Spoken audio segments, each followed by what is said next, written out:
Hello plus 2 बच्चों, कैसे हो?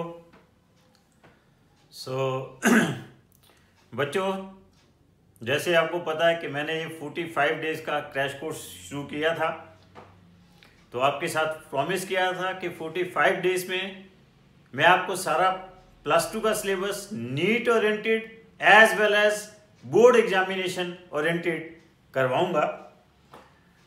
तो आज वैसे मेरा ये 47वां लेक्चर है, तो 2 लेक्चर ज़्यादा हो गए हैं और सिलेबस भी हमारा ऑलमोस्ट ख़त्म हो गया है। मॉडर्न फिजिक्स का आज मेरा ये 5th लेक्चर है, लास्ट ही लेक्चर होगा मोस्ट प्रोबेबली, नहीं तो एक आधा लेक्चर और लग जाएगा और उसके बाद आपके पास 2 लेक्चर सेमीकंडक्टर में लगेंगे and over syllabus will be finished. और मैंने इस सिलेबस में आपके साथ हर तरह का मल्टीपल चॉइस क्वेश्चन जो नीट 2021 में आ सकता है, बोर्ड एग्जामिनेशन में जितनी भी डेरिवेशंस आने वाली हैं वो सारी मैंने आपके साथ डिस्कस कर दी है। जितने भी छोटे छोटे न्यूमेरिकल्स हैं वो डिस्कस कर दिए हैं और जितने भी आपके पास 5 मार्क्स में कोई डिवाइस बेस्ड क्वेश्चन आना है वो भी मैंने ऑलमोस्ट सारे आपके साथ डिस्कस कर दिए हैं।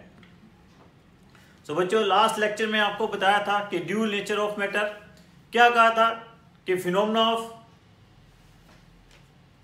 रिफ्लेक्शन, रिफ्रैक्शन, डाइफ्रैक्शन, इंटरफेरेंस क्या शो करता है? It shows the wave nature of the light, whereas आपके पास the Compton effect, photoelectric effect, ये फिनोमेना क्या शो कर रहे हैं? That is the particle nature of the light.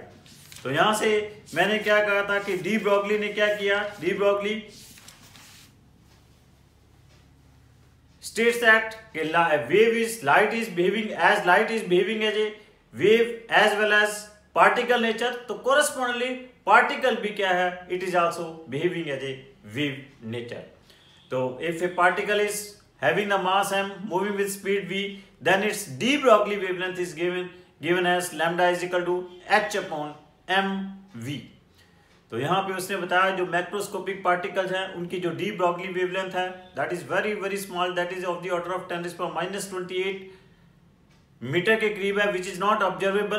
But the wavelength of charge particle like electron, proton, neutron, alpha particles, it is of the order of 10⁻10 1 angstrom के करीब है, तो that is 10⁻10 metre के करीब है, that is observable. So de Broglie wavelength, तो यहां से क्या कहा गया कि this de Broglie wavelength is depending upon Planck's constant, mass of the particle, velocity, speed with which it is moving. तो इसको फर्दर हमने क्या लिख लिया कि lambda is equal to h upon mv। mv को क्या लिख लिया आगे? √2 km if there is a charge particle which is accelerated bye potential difference v, then आपके पास k को क्या लिख लिया था हमने? qv। तो de Broglie wavelength can be written as h upon p is equal to h upon √2 km is equal to √2 h upon √2 qvm। If uncharged particle है देन इट्स काइनेटिक एनर्जी मैंने क्या लिखी थी? 3/2 kT, where k is the Boltzmann constant, capital T is the absolute temperature. और मैंने आपको बताया था कि लास्ट लेक्चर में कि when an electron is accelerated with a potential difference v volt, in that case its de Broglie wavelength is 12.27 upon √v angstrom होती है।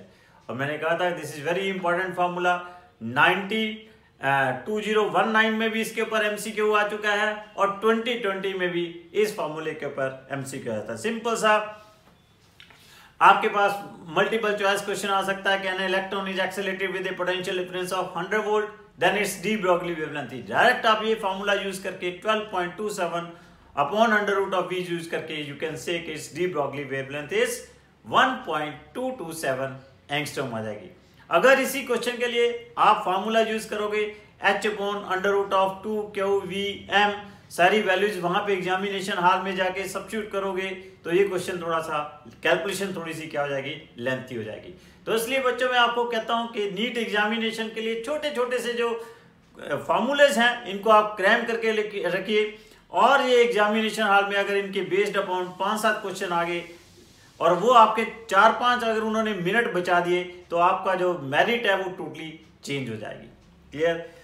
तो नेक्स्ट इसके ऊपर हमारे पास मैंने कहा था कि बोर्ड एग्जामिनेशन में आपके पास 3 मार्क का क्वेश्चन आ सकता है कि explain Davisson Germer experiment with which we have proof कि wave particle is behaving as a wave nature also.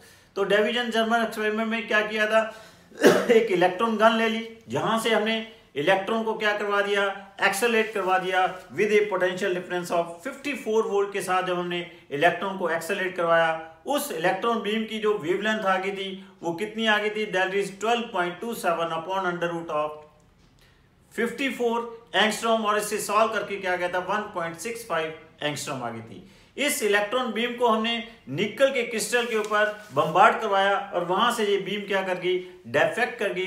डेफ्रेक्ट करने के बाद इस बीम को हमने इलेक्ट्रॉन डिटेक्टर के साथ ऑब्जर्व किया और by using the Bragg's law, that is 2d sin theta is equal to n lambda, for first minima के लिए n इज इक्वल टू 1 ले लिया और यहाँ पे हमने एंगल नोट कर लिया कि कितने एंगल के साथ से बीम डेफ्रेक्ट कर गई, वो कितना था, दैट इज 50 डेफ्रेक्टेड एंगल हमने सब्स्टिट्यूट कर दिया, थीटा की वैल्यू सब्स्टिट्यूट कर दी, n1 ले लिया, तो यहाँ से हमने वेवलेंथ कैलकुलेट की और this is also nearly equal to कितनी आई 1.66 एंगस्ट्रॉम आ गई। तो यहाँ से हमने क्या कहा कि this particle is behaving as a, जो इलेक्ट्रॉन बीम है this is behaving as a particle as well as wave nature behave कर रही है। इस एक्सपेरिमेंटली हमने इसे प्रूव किया। तो उसके बाद मैंने आपके साथ न्यूक्लियस डिस्कस किया था। क्या कहा था कि न्यूक्लियस क्या होता है, it is A central part होता है, central part of the atom होता है which is a positively charge which consist of neutrons and protons. Combination of neutrons और प्रोटॉन्स को हमने क्या कॉल किया था, न्यूक्लियस कॉल किया था। और हमने कहा था कि जो न्यूक्लियस का मास है ऑफनली it is measured in terms of AMU, atomic mass unit. क्या कहा था कि what is this atomic mass unit, it is the 1/12 mass of 1 carbon atom. It is the 1/12 mass of 1 carbon atom. और इसे जब हमने कैलकुलेट किया था तो 1 AMU किसके इक्वल आ गया था, दैट इज 1.66 इंटू 10⁻⁻27 kg आ गया था। 1 AMU is equal to 1.66 into 10⁻⁻27 kg। और जब 1 AMU मास को मैंने कहा था कि एनर्जी में कन्वर्ट करते हैं, how much energy is obtained, 931 mega electron volt energy is obtained when 1 AMU mass is converted into energy. How much energy is obtained? 931 MeV energy आपके पास क्या होती है, ऑब्टेन होती है। क्लियर। तो उसके बाद मैंने कहा था कि आपको जस्ट थोड़ा सा आइडिया रहना चाहिए कि mass of proton, mass of neutron, mass of electron in terms of AMU। Mass of proton मैंने कहा था कि इन टर्म्स ऑफ AMU क्या है, that is 1.00727 AMU। Mass of neutron क्या कहा था, 1.00866 AMU। Mass of electron is 0.00055 AMU। I told you कि आपके पास किसी भी न्यूक्लियस को क्या है, it is denoted by ZXA। किसके साथ नोट करते हैं, ZXA, where Z is the atomic number, A is the mass number। और किसी न्यूक्लियस में आपके पास कितने नंबर ऑफ प्रोटॉन्स होते हैं, Z नंबर ऑफ प्रोटॉन्स ही होते हैं। अगर वो एटम न्यूट्रल है तो इतने ही उसके पास नंबर ऑफ इलेक्ट्रॉन होते हैं। नंबर ऑफ न्यूट्रॉन्स क्या कहा था, किसके बराबर होते हैं, A-Z जो होते हैं उसमें नंबर ऑफ न्यूट्रॉन्स होते हैं। और ऐसे न्यूक्लियाई जिनके सेम एटॉमिक नंबर हो उनको हम क्या कॉल करते हैं, आइसोटोप कॉल करते हैं। जिनके सेम मास नंबर हो क्या कहा था, उनको आइसोबार कॉल करते हैं। और जिनके सेम नंबर ऑफ न्यूट्रॉन्स हो उनको आइसोटोन कॉल करते हैं। फिर मैंने आपके साथ I have discuss the size of the nucleus. क्या कहा था कि किसी भी न्यूक्लियस का जो वॉल्यूम है वो क्या है, it is directly proportional to the mass number है। 4/3 pi r³ is directly proportional to capital A है। और रेडियस ऑफ दैट न्यूक्लियस क्या आ गया था, R0 A⁻1/3। और क्या कहा था, R0 A क्या है, it is a constant, this is nearly equal to the size of nucleus है। और जिसकी वैल्यू क्या कही थी, फिक्स है, that is R0 that is equal to 1.2 fermi है। तो यहां से क्या कॉल किया था कि radius of the nucleus is depending upon mass number. जितना किसी न्यूक्लियस का मास नंबर ज्यादा होगा उतना ही उसका साइज बड़ा होगा, क्योंकि जितना नंबर मास नंबर ज्यादा है उतने ही ज्यादा उसके पास न्यूट्रॉन्स और प्रोटॉन्स हैं। इट मीन दैट उतना ही उसका उतनी जगह ज्यादा ऑक्यूपाई करेंगे और उतना ही उसका साइज बढ़ जाएगा। Then I have calculated the density of the nucleus. कैसे कैलकुलेट की थी? Density is equal to mass upon volume. Mass क्या ले लिया था? अगर आपके पास कोई न्यूक्लियस है जिसका मास नंबर ए है, एक प्रोटॉन का मास mp है, तो total mass of that nucleus क्या आ गया था? mp इंटू ए आ गया था, डिवाइडेड बाय 4π3πr³ कर दिया था। तो यहां से ए कैंसल आउट हो गया था। तो ये रिजल्ट इंप्लाई करता था कि डेंसिटी ऑफ द न्यूक्लियस क्या है? इंडिपेंडेंट ऑफ मास नंबर है। और डेंसिटी ऑफ द न्यूक्लियस किसके बराबर आ रही है? 3 × 10⁻17 किलोग्राम पर मीटर क्यूब आती है। This is very large density of the nucleon. तो मीन्स ये लार्ज डेंसिटी ये भी शो करती है कि जितने भी न्यूट्रॉन्स प्रोटॉन्स हैं they are embedded in a very small point में, वो क्या हुए हैं? एम्बेड हुए हैं। तो कभी भी मैंने कहा था कि आपने दो न्यूक्लियाई के रेडियाई कंपेयर करने हैं तो आप यूज कर सकते हो formula R1/R2 is equal to A1/A2⁻1/3।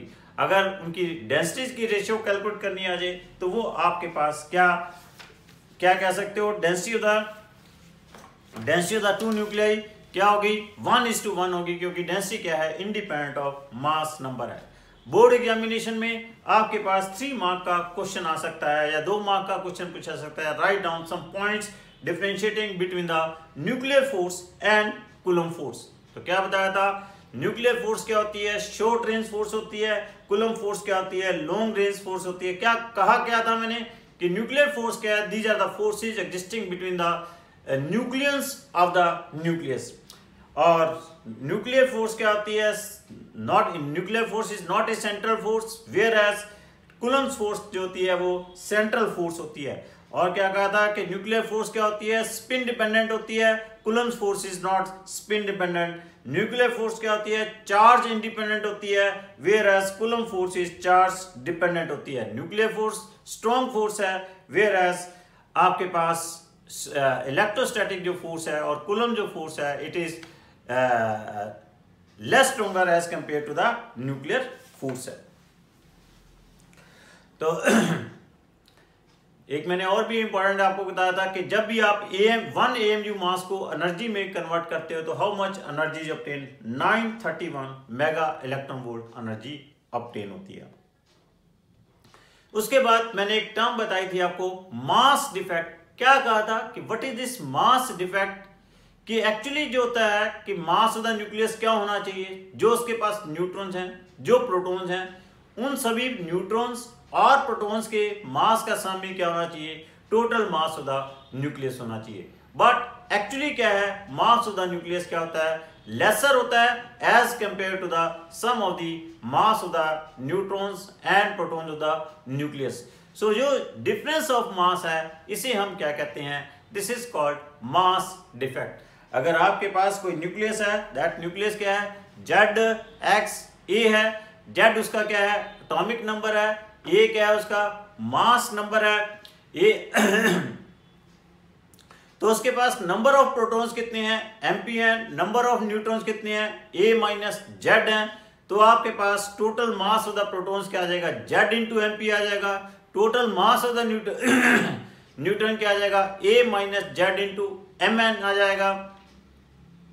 तो इस तरह total mass of the nucleus actually क्या बनता है? Z into MP plus A-Z into Mn। But actually mass क्या होता है? कैपिटल M होता है। तो Z into MP plus A-Z into Mn minus capital M। This is called mass defect. And mass defect actually क्या है? ये mass कहां चला जाता है? This mass is converted into energy and that energy is used to bind the nucleons together. और जो mass defect per nucleon होता है इसे हम क्या कहते हैं? This is called packing fraction. और आपके पास अगर ये मासेस क्या हैं गिवन इन AMU, इसको आप 931 से मल्टीप्लाई कर दो तो आपके पास क्या आ जाएगी? बाइंडिंग एनर्जी आ जाएगी। एंड उस मास एक मैंने आपके ऊपर इसके ऊपर क्वेश्चन भी कराया था, बाइंडिंग एनर्जी मैंने नाइट्रोजन की बाइंडिंग एनर्जी कैलकुलेट की थी। आपके पास एक न्यूक्लियन है 7n14 जिसका मास कितना दिया हुआ है, दैट इज गिवन 14.00307 AMU दिया हुआ है। मास ऑफ नाइट्रोजन कितना दिया हुआ है, 14.00737 AMU। तो ये मास ऑफ द नाइट्रोजन दिया हुआ है। इसका मास डिफेक्ट हमने क्या कैलकुलेट किया, as this nitrogen consist of 7 protons and 7 neutrons. एक प्रोटॉन का मास कितना है,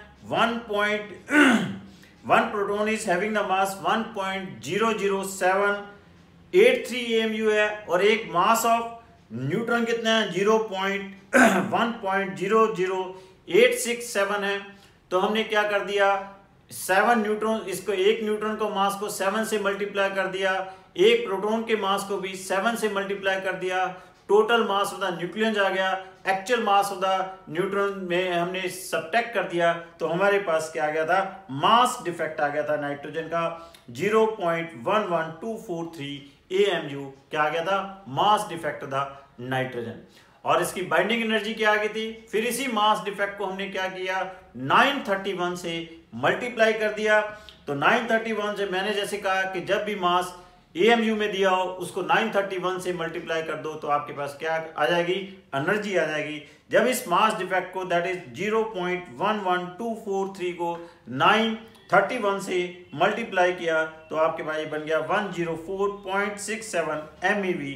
आपके पास ये क्या आ गई, बाइंडिंग एनर्जी कैलकुलेट होगी। Clear. So after that I have discuss, देखिए जस्ट रिमेंबर बच्चों कि ये बाइंडिंग एनर्जी पर न्यूक्लियन है, it give the stability of the nucleus. कोई भी किसी भी न्यूक्लियस की हमने स्टेबिलिटी कैलकुलेट करनी है, एक हमारे पास मेथड है कि इसकी हम N/P की रेशियो कैलकुलेट कर लें, और दूसरा मेथड है हमारे पास उसकी बाइंडिंग एनर्जी पर न्यूक्लियन कैलकुलेट कर लें। कोई भी न्यूक्लियाई जिसकी बाइंडिंग एनर्जी पर न्यूक्लियन पर मास नंबर जितनी ज्यादा होगी, वो न्यूक्लियाई उतना ही ज्यादा स्टेबल होगा। और हमारे पास एक कर्व भी है, आप एनसीईआरटी की बुक में से वो कर्व आप प्लॉट भी कर लेना, देख लेना, that is very very important कि आपके पास ग्राफ प्लॉट करना आ सकता है बोर्ड एग्जामिनेशन में 2 मार्क का, कि प्लॉट था ग्राफ बिटवीन बाइंडिंग एनर्जी पर न्यूक्लियन एंड मास नंबर के बीच में ग्राफ प्लॉट करिए। क्लियर। तो अगर आपने बाइंडिंग एनर्जी पर न्यूक्लियन का ग्राफ प्लॉट करके वहां से हम देखते हैं कि जितने भी लाइटर न्यूक्लियाई हैं, मींस जिनका मास नंबर क्या है, लेस देन 8 है, और जितने भी न्यूक्लियाई जिनका मास नंबर ग्रेटर देन आपके पास 150 है, और यू कैन सी 100 से ऊपर वाले जो हैं उनकी बाइंडिंग एनर्जी पर nucleon as compare to the जो मिडल वाले आपके पास मास नंबर वाले न्यूक्लियाई हैं उनसे कम है। तो मतलब कि यहां से हमें एक पता चला कि जितने भी आपके पास हैवी न्यूक्लियाई हैं और जितने भी आपके पास लाइटर न्यूक्लियाई हैं, उनकी बाइंडिंग एनर्जी पर न्यूक्लियन कम होने के कारण वो सारे के सारे क्या हैं, अनस्टेबल न्यूक्लियाई हैं। वो क्या है आपके पास, अनस्टेबल न्यूक्लियाई हैं। तो इसलिए क्या करते हैं, ऐसे न्यूक्लियाई क्या करते हैं जो लाइटर न्यूक्लियाई हैं या हैवियर न्यूक्लियाई हैं, हैवियर न्यूक्लियाई स्टेबिलिटी गेन करने के लिए या लाइटर न्यूक्लियाई स्टेबिलिटी गेन करने के लिए हैवियर न्यूक्लियाई लाइटर न्यूक्लियाई में स्प्लिट करते हैं, जिससे वो आपके पास स्टेबल न्यूक्लियाई ऑब्टेन हो जाए, और लाइटर न्यूक्लियाई क्या है, फ्यूज करके हैवियर एलिमेंट में कंबाइन करने की कोशिश करते हैं। तो मतलब जितने लाइटर न्यूक्लियाई हैं और हैवियर न्यूक्लियाई हैं वो क्या है आपके पास, अनस्टेबल न्यूक्लियाई हैं, और बीच वाले न्यूक्लियाई क्या हैं, वो क्या है, स्टेबल हैं। तो इसलिए लाइटर न्यूक्लियाई भी कंबाइन करके बीच वालों में से आना चाहते हैं, हैवियर न्यूक्लियाई स्प्लिट करके बीच वाले न्यूक्लियाई में से आने चाहते हैं और स्टेबिलिटी गेन करना चाहते हैं। और इस तरह जब हमारे पास हैवियर न्यूक्लियाई लाइटर न्यूक्लियाई में स्प्लिट करते हैं, ऐसे फिनोमेना को हम क्या कहते हैं, that is called nuclear fusion. उसको हम क्या कॉल करते हैं, that is called nuclear fusion. और जब लाइटर न्यूक्लियाई हैवी न्यूक्लियाई में फ्यूज करते हैं तो that is called nuclear fusion. तो what is this nuclear fusion? कहता है it is the splitting of a heavy nucleus. It is the process of splitting of a heavy nucleus which is having the mass number greater than 230 into two or more lighter nuclei when they stuck by the neutron is called nuclear fission। एक बार फिर सुन लीजिए, it is the process of splitting of a heavier nucleus which is having the mass number greater than 230 into two or more lighter nuclei when they are stuck by a neutron। तो इसकी एक बड़ी हमारे पास common example है of this nuclear fusion की, कि जब आपके पास 92 uranium 235 is bombarded by 0 and 1, इस न्यूट्रॉन के साथ बम्बार्ड करता है, तो ये heavy nucleus uranium heavy nucleus whose mass number is 235 greater than 230, it is split into two lighter nuclei which are stable, barium and krypton में ये split कर जाता है। Barium that is 56 144 and this krypton that is 3699 plus यहां से आपके पास क्या है 3 न्यूट्रॉन ऑब्टेन होते हैं plus Q value of this nuclear reaction which is equal to क्या होती है that is 200 MeV। This is the nuclear fusion. क्या हुआ इसमें आपके पास 92 यूरेनियम 230 के 5 के ऊपर न्यूट्रॉन बम्बार्ड किया, ये न्यूट्रॉन क्या हुआ किसमें स्प्लिट हो गया, this neutron is split into two lighter nuclei barium and krypton which are very stable as compared to this uranium, plus आपके पास 3 neutrons plus Q. This is the standard reaction of nuclear fusion. ये nuclear fusion की क्या है आपके पास एक standard reaction है, इसमें 200 MeV energy release होती है। एक्चुअली क्या हो रहा है कि जब आपके पास न्यूट्रॉन के ऊपर यूरेनियम बम्बार्ड कर रहा है when it is splitting into two lighter nuclei barium and krypton, आपके पास जो 0.1% मास ऑफ यूरेनियम है, 0.1% मास ऑफ यूरेनियम किसमें कन्वर्ट हो जाता है, एनर्जी में कन्वर्ट हो जाता है, और जिससे हमारे पास 200 MeV एनर्जी क्या होती है लिबरेट होती है। 200 MeV energy is liberated when 0.1% mass of the uranium is converted into energy। Clear? तो आपके पास ये हम कैलकुलेट भी इसे, अगर आपने ये Q value of this nuclear reaction calculate करनी है तो हाउ इट इज कैलकुलेटेड, हम मास ऑफ यूरेनियम ले लेते हैं, मास ऑफ न्यूट्रॉन ले लेंगे, माइनस मास ऑफ बेरियम कर लेंगे, माइनस मास ऑफ क्रिप्टॉन कर लेंगे, माइनस मास ऑफ 3 न्यूट्रॉन्स कर लेंगे, जो आपके पास डेल्टा एम आ जाएगा उसको क्या कर देंगे हम 931 से मल्टीप्लाई कर देते हैं, तो आपके पास Q value of that nuclear reactions obtain हो जाती है।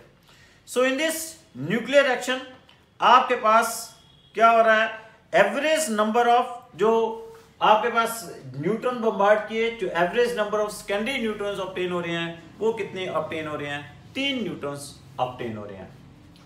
इस न्यूक्लियर फ्यूजन को हम किसके साथ एक्सप्लेन कर सकते हैं, it can be explained by liquid drop model. This nuclear fusion reaction is explained by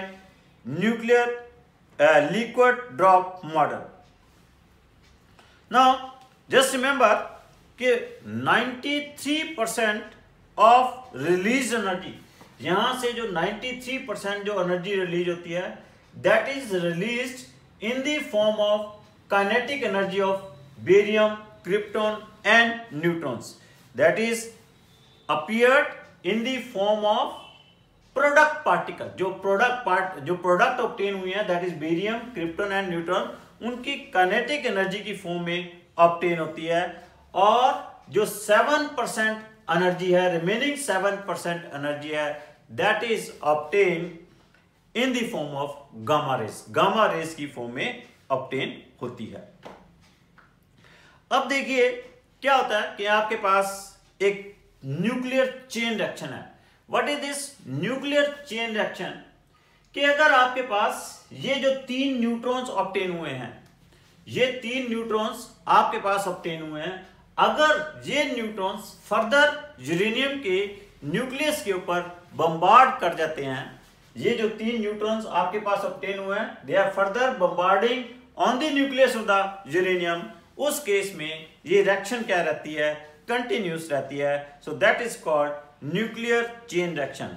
if these 3 secondary neutrons produced in the reaction may cause of the fusion of further fusion of 92 uranium 235, in that case this is called nuclear chain reaction। उस case में हमने इसको क्या call किया है? Nuclear chain reaction call किया है। And with that the further more 9 neutrons are obtained, and again they are falling on the uranium nucleus. In this way this reaction continues, that is called continuous nuclear chain reaction। Clear? दो तरह की आपके पास chain reaction होती है, एक controlled chain reaction होती है और एक अनकंट्रोल्ड चेन रिएक्शन होती है। अगर सपोज कर लो कि आपके पास ये जो फर्दर न्यूट्रॉन्स आए हैं, इनके ऊपर आपका कोई कंट्रोल नहीं है, ये कंटिन्यूसली आपके पास यूरेनियम न्यूक्लियस के ऊपर बम्बार्ड कर रहे हैं in a very short time, that is of the order of 10⁻⁻⁶ second. In that case that chain reaction is called uncontrolled chain reaction. जो एटम बम है, atom bomb is based upon this uncontrolled chain reaction के ऊपर based है। अगर suppose कर लीजिए ये आपके पास जो न्यूट्रॉन्स ऑब्टेन हो रहे हैं, ये न्यूट्रॉन्स को हम कंट्रोल कर सकें किसी तरह से, आपके पास फर्दर जितना चाहे हम वो बम्बार्ड कर सकते हैं, जितना चाहे वो बम्बार्ड नहीं कर सकते। मींस इस चेन रिएक्शन को हम कंट्रोल कर पाए, तो उस केस में that is called controlled chain reaction. और that controlled chain reaction is used for peaceful purposes. Nuclear reactor में आपके पास क्या होती है? कंट्रोल्ड चेन रिएक्शन होती है, which is used for generating the electricity. Clear? तो क्या कहा है मैंने कि there are 2 types of nuclear fusion. मैंने क्या कहा कि अगर जो आपके पास इस न्यूक्लियर फ्यूजन में जो न्यूट्रॉन्स ऑब्टेन हो रहे हैं और जो न्यूट्रॉन्स ऑब्टेन हो रहे हैं, और अगर वो फर्दर यूरेनियम के ऊपर कंटिन्यूसली बम्बार्ड करते रहते हैं, तो उस केस में क्या है? ये रिएक्शन क्या कहलाती है? चेन रिएक्शन कहलाती है। 2 तरह की चेन रिएक्शन है, कंट्रोल्ड एंड अनकंट्रोल्ड। अगर हम इसे कंट्रोल ना कर सके, that it is known as uncontrolled, मतलब लगातार 10⁻⁻⁶ सेकंड के टाइम इंटरवल में कंटिन्यूसली यूरेनियम न्यूक्लियस के ऊपर बम्बार्ड करते रहे, तो that is called uncontrolled chain reaction. जो एटम बम है, that is based upon this uncontrolled chain reaction. अगर सपोज कर लो ये जो फर्दर न्यूट्रॉन्स निकल रहे हैं, इनको हम किसी ना किसी तरह से न्यूक्लियस से बाहर ले जाएं या इसको अब्जॉर्ब कर लें, फर्दर इसके ऊपर यूरेनियम के न्यूक्लियस के ऊपर बम्बार्ड ना होने दें, तो that is called controlled chain reaction. तो जैसा मैंने कहा, this controlled chain reaction is used for a peaceful purposes as it is used in that is nuclear reactor में आपके पास इस तरह से कंट्रोल चेन रिएक्शन प्रोड्यूस होती है, which is used for the production of electricity। Clear? Remember, it is a very important question। यहाँ पे 200 MeV जो एनर्जी रिलीज है, that energy is released by 235 nucleons of the uranium is producing 200 MeV energy। So energy released by 1 nucleon of uranium क्या होती है? 0.9 MeV के करीब होती है। Energy release by per nucleon of the uranium is 200 MeV होती है। Clear? Remember कि ये जो आपके पास यूरेनियम है 235, it is a mixture of, इसमें 0.7% तो क्या होता है यूरेनियम 235 का होता है, और 99.3% जो है इसमें यूरेनियम 238 होता है। और यूरेनियम 238 जो है इजीली फिजनेबल है बाय द स्लो न्यूट्रॉन्स। अगर आपके पास न्यूट्रॉन्स की एनर्जी कम भी है तो उससे भी ये फिजन, इसकी फिजन हो जाती है। तो ऐसे remember this is also very very important, जो स्लो न्यूट्रॉन्स हैं उनको हम थर्मल न्यूट्रॉन्स भी कहते हैं, जिनकी काइनेटिक एनर्जी किस ऑर्डर की होती है, that is of the order of 0.03 electron volt की होती है। अगर हमने अगर सपोज कर लो कि हमने इसकी क्वालिटी इंप्रूव करनी हो यूरेनियम 235 की, तो उस समय हम अगर क्वालिटी इंक्रीज करने के लिए हम उसमें कुछ और ऐड करते हैं तो that uranium is called enriched uranium. और जो एनरिच्ड यूरेनियम होता है उसमें 97% जो होता है यूरेनियम 238 होता है, और 3% क्या होता है यूरेनियम 235 होता है। So to improve the quality, percentage of uranium 235 is increased to 3%, and that improved uranium is called enriched uranium, in which 97% जो होता है 97% यूरेनियम 238 होता है, और 3% क्या होता है यूरेनियम 235 होता है। एज यूरेनियम 235 जो है बड़ा इजिली फिजनेबल है, तो अनरिच्ड जो यूरेनियम होगा वो इजिली फिजनेबल हो जाएगा। क्लियर? अब हमारे पास क्या होता है कि ये जो आपके पास न्यूट्रॉन्स प्रोड्यूस हुए हैं, ये जो न्यूट्रॉन्स प्रोड्यूस हुए हैं, ये न्यूट्रॉन्स क्या कर जाते हैं, लीक भी कर जाते हैं फ्रॉम द, इनकी बहुत ज्यादा काइनेटिक एनर्जी होने के कारण they are also escaping from the system. System के साथ क्या कर जाते हैं, एस्केप कर जाते हैं। और कुछ न्यूट्रॉन्स क्या हैं, और which is not be able to fissionable by the fast neutrons. तो कुछ न्यूट्रॉन्स एस्केप कर जाते हैं और कुछ अब्जॉर्ब हो जाते हैं। कुछ अब्जॉर्ब हो गए हमारे पास, तो उनके कारण तो क्या होगा, आपके पास फर्दर न्यूक्लियर रिएक्शन हो जाएगी, और जो एस्केप कर गए उनके कारण कोई न्यूक्लियर रिएक्शन नहीं होगी। So uranium 239, 238 is not fissionable by the secondary fast neutrons, but uranium 238 absorbs some fast neutrons. मतलब ये सेकेंडरी न्यूट्रॉन्स के साथ इनकी फ्यूजन नहीं होती है, लेकिन ये किनको क्या कर लेता है, जो सेकेंडरी न्यूट्रॉन्स हैं उनको, फास्ट न्यूट्रॉन्स हैं उनको क्या कर लेता है, ये अब्जॉर्ब कर लेता है। क्लियर? एक हमारे पास पर्टिकुलर साइज होता है यूरेनियम का, उस साइज से क्या है, हम सस्टेन चेन रिएक्शन ऑब्टेन कर सकते हैं। क्या कहते हैं, in order to sustain chain reaction in a sample of enriched uranium, it is required that number of lost neutrons should be much smaller than the number of neutrons produced in a fusionable process. For that size of uranium block should be equal to for that size of the uranium block is called its critical size, and correspondingly its mass is called critical mass।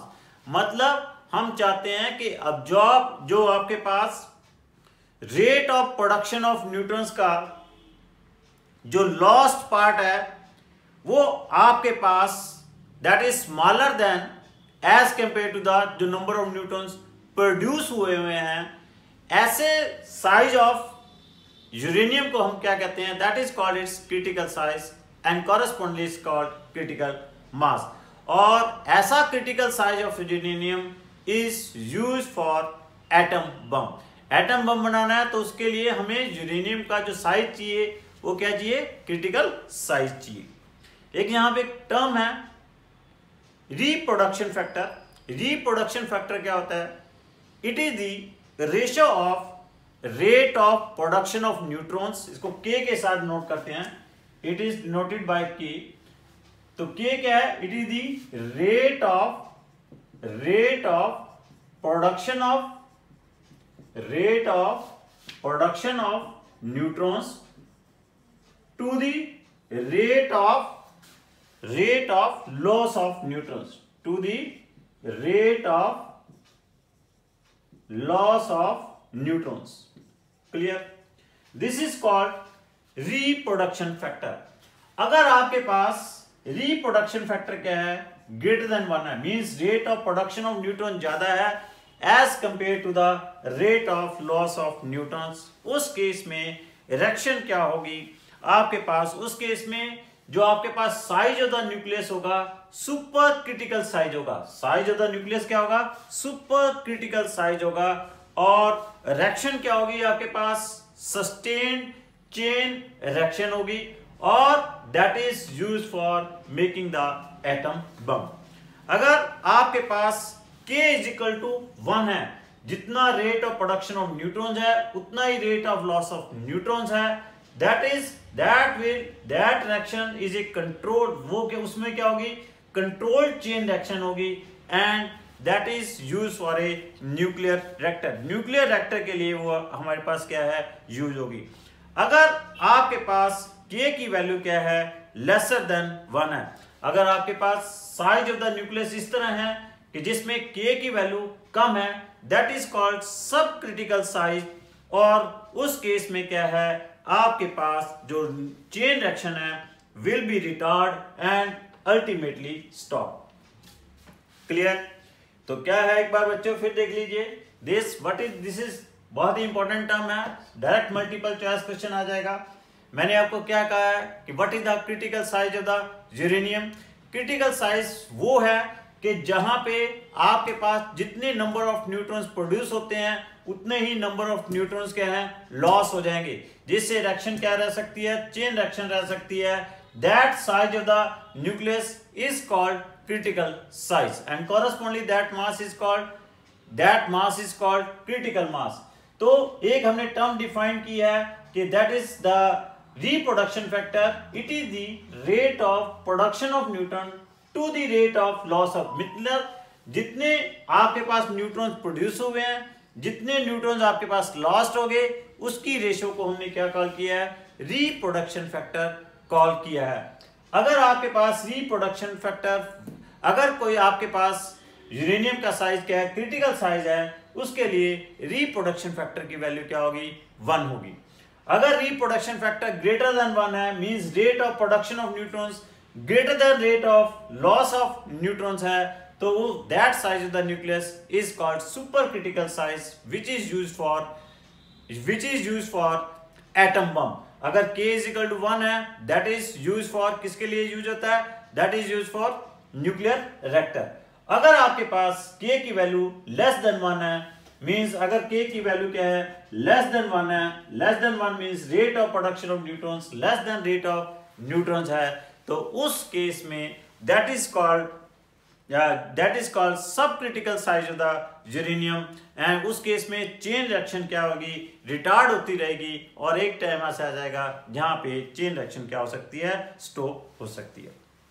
So this is about the nuclear fission. तो क्या एक बार फिर मैं बता दूं कि heavy nuclear stability gain करने के लिए लाइटर न्यूक्लियाई में सेपरेट कर रहे हैं, ऐसी रिएक्शन को हम क्या कहते हैं, न्यूक्लियर फिजन कहते हैं। तो मैंने एक स्टैंडर्ड न्यूक्लियर फिजन रिएक्शन ले ली 92 यूरेनियम 235, जिसके ऊपर क्या है, अगर इसके ऊपर न्यूट्रॉन बम्बार्ड करता है, it is splitting into 2 stable nuclei, one is barium another is krypton, और प्लस आपके पास न्यूट्रॉन हो रहा है, plus Q value of nuclear reaction आ रही है, 56 बेरियम 144, 36 क्रिप्टन 99, प्लस 3 न्यूट्रॉन्स आपके पास ऑब्टेन हो रही है। तो मैं इस न्यूक्लियर फिजन में आपको बताया कि जब when this nuclear fission take place, इस केस में क्या है, 200 MeV of energy is release. ये एनर्जी क्यों रिलीज होती है, जब ये हैवियर मास स्मॉलर मासेस में सेपरेट हो रहा है, उस केस में 0.1% मास जो है इसका एनर्जी में कन्वर्ट हो जाता है। तो इसको अगर हमने कैलकुलेट भी करना है तो आपको कैलकुलेट कर सकते हो, मास ऑफ यूरेनियम लेकर, मास ऑफ न्यूट्रॉन्स लेकर, इन तीनों के प्रोडक्ट्स के मासेस लेकर सब्ट्रैक्ट कर दो, multiply these masses are taking in AMU, तो आपके पास मल्टीप्लाई बाय क्या कर दीजिए, आपके पास 931 कर दीजिए, तो आपके पास क्या आ जाएगा, energy release in this nuclear, Q value of this nuclear reaction calculate हो जाएगी। तो यहाँ पे एक बड़ी इंपॉर्टेंट बात बताई है कि जो 200 MeV एनर्जी है, it is the energy release by 235 nucleons of the uranium है। और आपके पास क्या है, energy release by 1 nucleon of uranium, यहां से क्या आ जाएगी 0.9 MeV आ जाएगी। क्लियर। एक मैंने यहाँ पे बड़ी इंपॉर्टेंट बात बताई है कि ये यूरेनियम 235 जो है, it is a mixture of uranium 235 and uranium 238 का ये मिक्सचर है। और इसमें यूरेनियम 235 सिर्फ 0.7% है और यूरेनियम 238 जो है 99.3% है। यूरेनियम 235 जो है वेरी फिजनेबल है, लेकिन यूरेनियम 238 इज नॉट ए फिजनेबल। तो यूरेनियम 235 का परसेंटेज इंक्रीज करने के लिए हम इसकी परसेंटेज 3% तक इसकी परसेंटेज इंक्रीज कर देते हैं। तो 3% तक जब परसेंटेज इंक्रीज करते हैं, ऐसे जो यूरेनियम बनता है उसे हम एनरिच्ड यूरेनियम कॉल करते हैं। एक्चुअली क्या है, जो न्यूट्रॉन्स आपके पास एनर्जेटिक जो न्यूट्रॉन्स निकलते हैं, ये एनर्जेटिक न्यूट्रॉन्स जो हैं they are absorb by the uranium 238, उनको क्या कर लेता है, अब्जॉर्ब कर लेता है। एक्चुअली क्या है, ये हमारे पास इन स्लो लेकिन यूरेनियम 235 तो आपके पास जो स्लोड न्यूट्रॉन्स होते हैं, जिन्हें हम थर्मल न्यूट्रॉन्स कहते हैं, उनसे भी फिजनेबल, उनसे भी फिजन हो जाती है। लेकिन इनकी जो लार्ज, जिनके पास काइनेटिक एनर्जी बहुत ज्यादा है न्यूट्रॉन्स के पास, वो भी क्या है, यूरेनियम 238 को में फिजन प्रोड्यूस नहीं कर सकते हैं। क्लियर। तो मैंने आपको क्या कहा कि अगर ये फर्दर ये न्यूट्रॉन्स निकल रहे हैं, अगर इन यूरेनियम के ऊपर फर्दर बम्बार्ड कर जाते हैं, तो जिससे आपके पास फर्दर क्या होती है, 3 न्यूक्लियर फ्यूजन होती हैं, जिससे फर्दर 9 न्यूट्रॉन्स और निकलते हैं। अगर इस तरह से ये रिएक्शन कंटिन्यू रहे तो दैट इज कॉल्ड चेन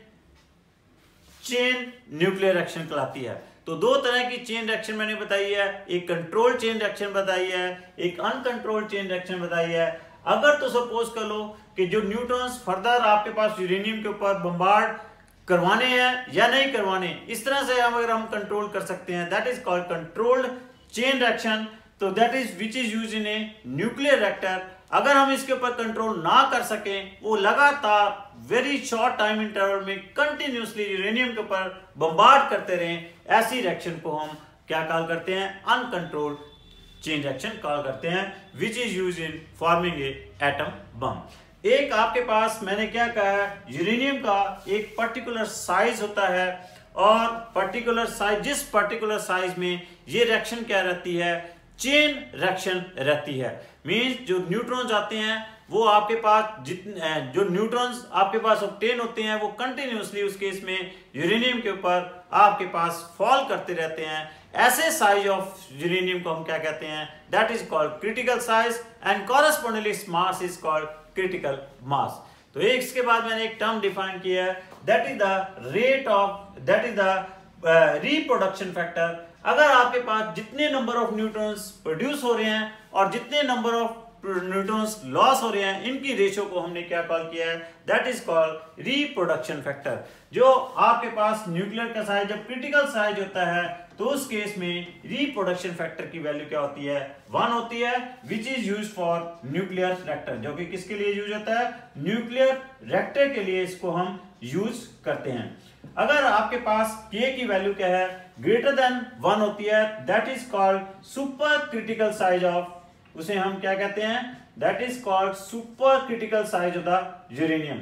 और विच इज यूज्ड इन, किसमें यूज होता है, ये एटम बम में यूज होता है। और आपके पास जब K की वैल्यू लेस देन 1 होती है, तो दैट इज कॉल्ड सब critical size, that is what is called सब क्रिटिकल साइज, उसे हम सब क्रिटिकल साइज कहते हैं। इसमें चेन रिएक्शन क्या करती है, रिटार्ड करती है, और एक ऐसी स्टेज भी आ जाती है जहां पे रिएक्शन क्या होती है, अल्टीमेटली स्टॉप कर जाती है।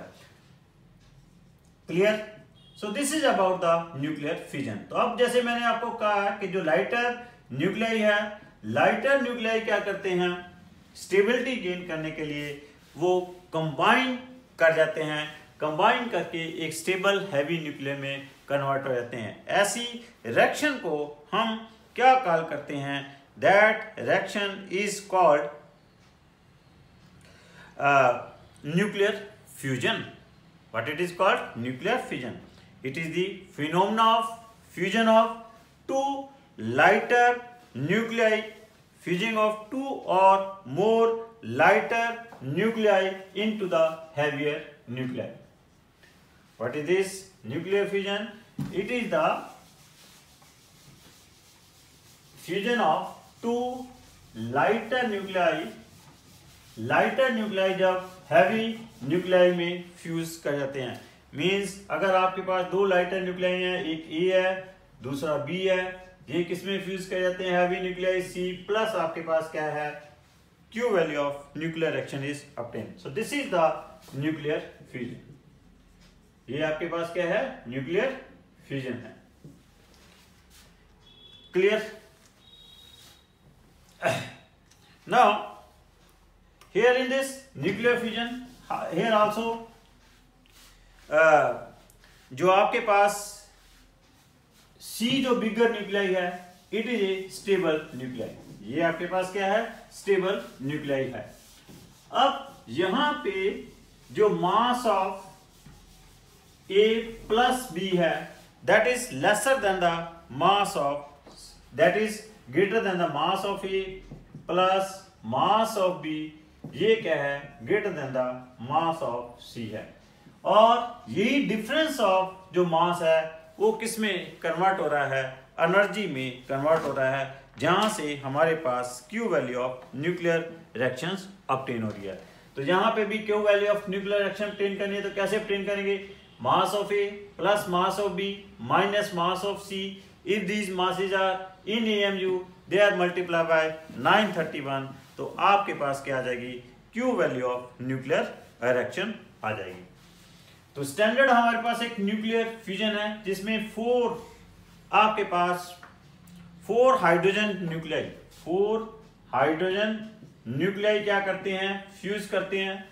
फ्यूज करके क्या है, they are forming an alpha particle, एक अल्फा पार्टिकल ऑब्टेन हो रहा है, प्लस उसमें क्या है, 2 बीटा पार्टिकल्स अमिट होते हैं। So this is the standard nuclear fusion. और प्लस इसमें क्या है, 2 न्यूट्रॉन्स ऑब्टेन हो रहे हैं और प्लस 24 MeV एनर्जी ऑब्टेन हो रही है। This is the standard reaction of nuclear fusion.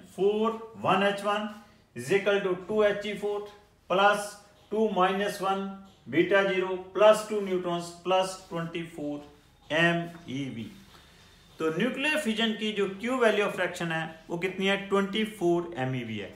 Actually में न्यूक्लियर फ्यूजन में जो एनर्जी ऑब्टेन होती है that is very large as compare to nuclear fusion. Per nucleon देखें, यहाँ पे 4 न्यूक्लियाई हमारे पास कितनी एनर्जी दे रहे हैं, 24 MeV दे रहे हैं। तो आपके पास पर न्यूक्लियन आपके पास एनर्जी कितनी ऑब्टेन होगी, that will be 6 MeV energy obtain होगी। तो इसीलिए कहते हैं कि nuclear fusion is more dangerous as compare to the nuclear fusion, क्योंकि पर न्यूक्लियन आपके पास न्यूक्लियर फ्यूजन में जो एनर्जी ऑब्टेन होती है 0.9 MeV होती है, whereas in nuclear fusion में आपके पास एनर्जी कितनी ऑब्टेन हो रही है, 6 MeV एनर्जी ऑब्टेन हो रही है। क्लियर? आपके पास न्यूक्लियर फ्यूजन के लिए you required very high temperature and very high pressure. For nuclear fusion you need very high temperature and very high pressure is required for this nuclear fusion. तो इसलिए हम कहते हैं कि जब भी आप सन और स्टार्स में जो आपके पास रिएक्शंस हो रही हैं वो that is a nuclear fusion. तो आपके पास जब कभी भी कहीं पे न्यूक्लियर फ्यूजन होनी है तो उससे पहले आपको वो लार्ज टेम्परेचर ऑब्टेन करने के लिए न्यूक्लियर फ्यूजन करना पड़ता है। तो कभी भी आपके पास न्यूक्लियर, इसीलिए कहते हैं कि nuclear fusion is more dangerous as compare to the nuclear fusion. अब हाइड्रोजन बम जो है that is based upon nuclear fusion, so it is said कि hydrogen bomb is more dangerous as compare to the atom bomb. Hydrogen bomb जो है atom बम के comparatively क्या है, काफी डेंजरस होते हैं। Clear? So this is about the nuclear fusion and about the nuclear reactions. Next आपके पास टर्म है radio activity. What is this radio activity? The spontaneous emission of radiations, spontaneous emission of radiations from the nucleus is known as a radioactivity. Spontaneous emission of radiations from the nucleus is known as radioactivity. The substance showing this property is called radioactive substance. The substance which is showing the such type of property is called a radioactive substance.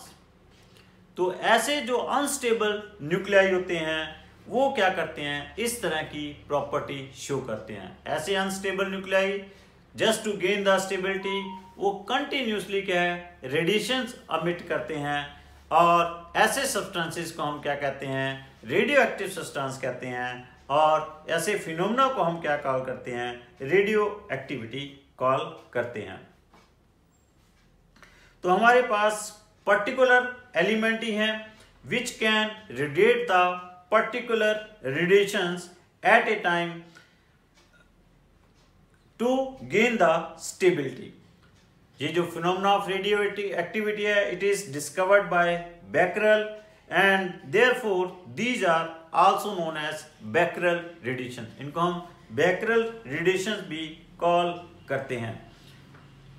और उसके बाद क्या है, madam Curie ने भी क्या किया, there are number of, madam Curie couple था, Marie Curie and Pierre Curie, उन्होंने भी बहुत सारे रेडियो एक्टिव सब्सटेंस जो है डिस्कवर किए। रदरफोर्ड ने क्या किया, एक रेडियो एक्टिव सब्सटेंस लिया, रेडियो एक्टिव सब्सटेंस से जब उसको एक हमारे पास फील्ड के बीच में रखा, दो प्लेट्स के बीच में रख दिया, पॉजिटिव और नेगेटिव प्लेट के बीच में रखा, ही फाउंड दैट कि कुछ रेडिएशंस क्या हो रही थी, पॉजिटिव प्लेट की तरफ जा रही थी, कुछ रेडिएशंस क्या हो रही थी, नेगेटिव प्लेट की तरफ जा रही थी, और कुछ रेडिएशंस क्या है, बिल्कुल सीधा ही जा रही थी। तो वहां से रदरफोर्ड ने फाइंड आउट किया कि जो ये रेडियो एक्टिव सब्सटेंस है they are emitting 3 types of radiations. एक अल्फा रेस एमिट कर रही हैं, बीटा रेस एमिट कर रही हैं, और ये गामा रेस एमिट कर रही हैं। क्या है अल्फा रेस? अल्फा रेस जो है these are the streams of positively charge particle हैं। अल्फा रेस क्या है? Stream of positively charge particle हैं। और जो बीटा रेस हैं that is the stream of negatively charge particle हैं। और जो गामा रेज हैं these are the uncharge beam हैं और इलेक्ट्रोमैग्नेटिक वेव्स हैं।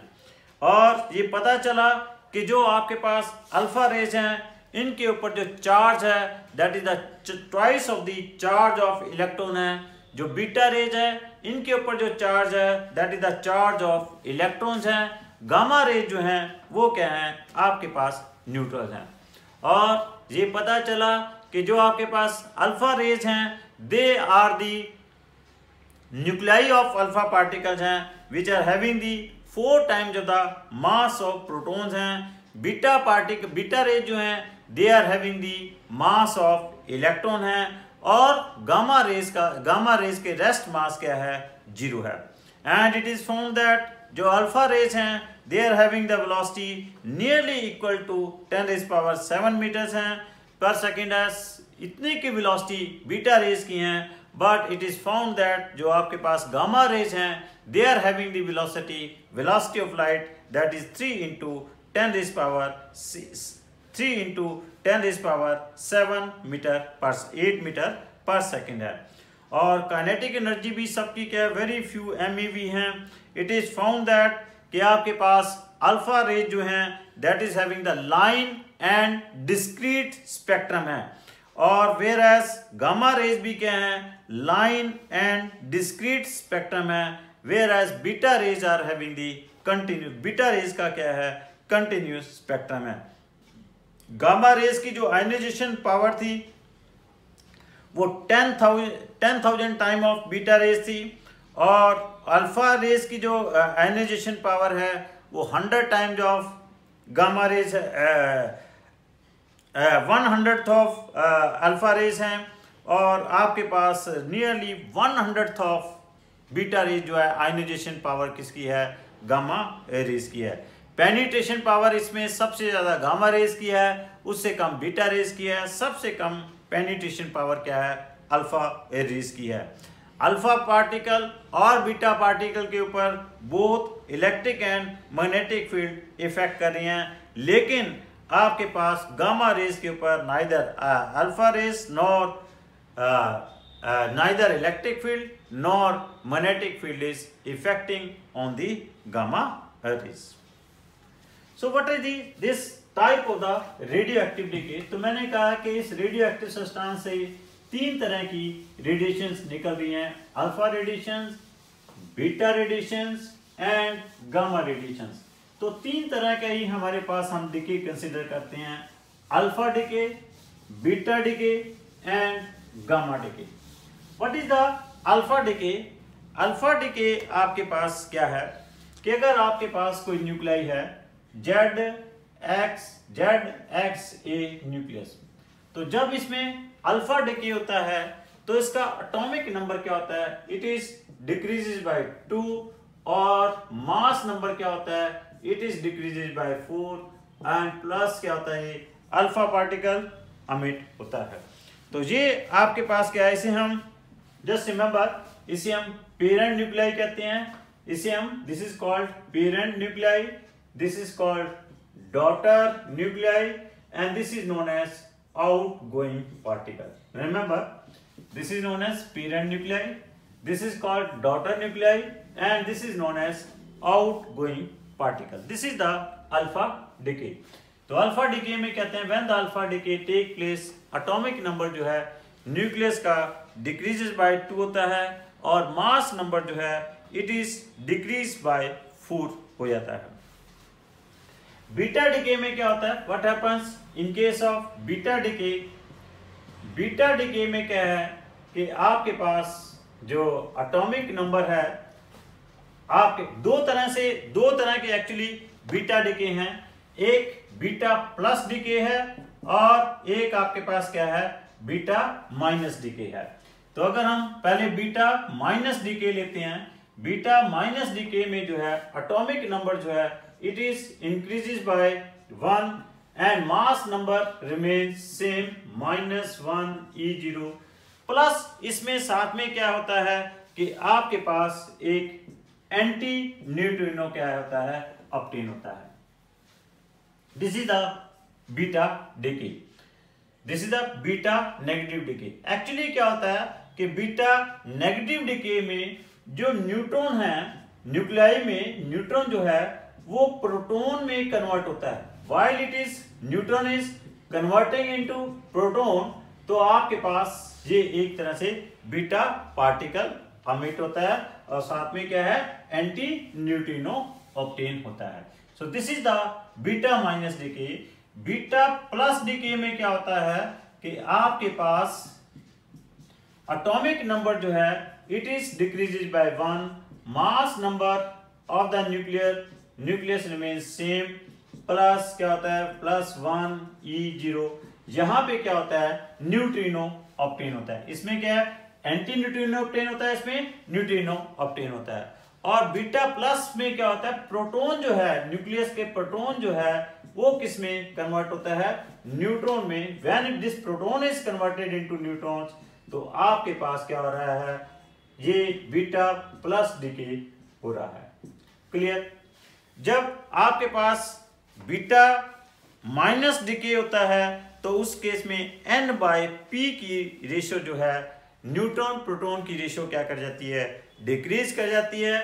और जब बीटा प्लस डीके होता है उसमें n/p की रेशियो क्या कर जाती है, इंक्रीज कर जाती है। क्लियर।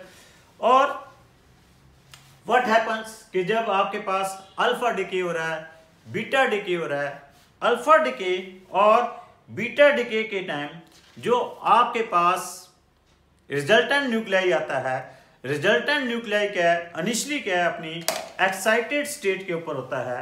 और वो जो रिजल्टेंट न्यूक्लियाई जो प्रोडक्ट होता है, जब वो अपनी एक्साइटेड स्टेट से डी एक्साइटेड स्टेट में आता है, नॉर्मल स्टेट में आता है, while coming to the normal state it is emitting the radiation, जिनको हमने कॉल किया है गामा रेडिएशंस कॉल किया है।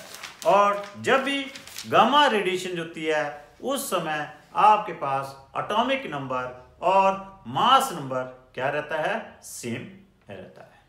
क्लियर। सो बच्चों, इसके ऊपर एक छोटा सा लेक्चर और लगेगा, जिस लेक्चर में मैं आपके साथ laws of radioactivity discuss करूंगा। Thank you very much.